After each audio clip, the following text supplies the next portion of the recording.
paging in and out of disks. And so you can basically organize your processes, internal processes, so that it minimizes the amount of energy. Also, the ability, and this is work that we've done with Intel and AMD, so that if all of a sudden the activity of the software drives down so that it's more idle, then cycle down the energy consumption by the chips and the clocks so that you're not tapping into it. We have seen some tremendous savings from being able to take advantage of all of those types of coding methodologies. And that's that the Green Grid is looking at, is how to collect all these best practices. Because Microsoft has some, the Java group has some, the Linux guys have some. Collect them all and be able to write much more effective. So yeah, great question. Thank you. Under cause pollution, the software people say software doesn't cause pollution, it's hardware.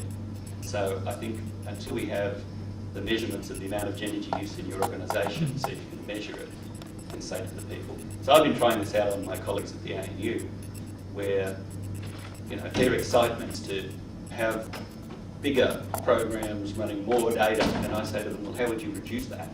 How can we, and you have to seduce them to the idea that measuring that as a performance measure is a good thing. And there are a few benchmarks. So the EPA is working its way up from measuring energy use on desktop computers to data centers, and sort of work their way through small servers.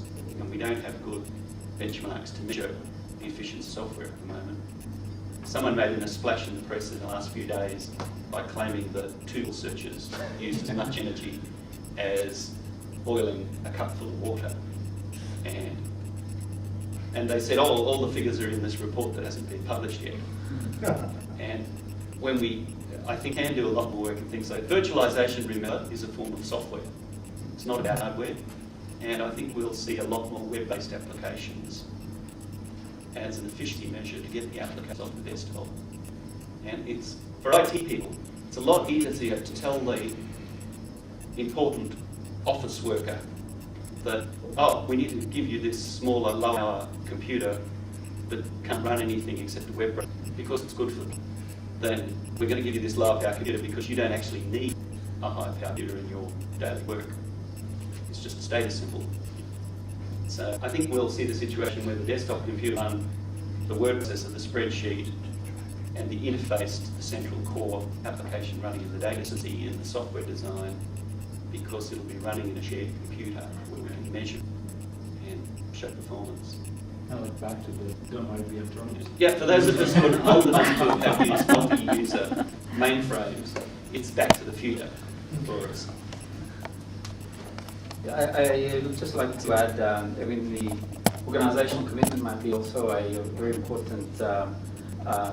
For example, Monash University has already made a commitment towards carbon.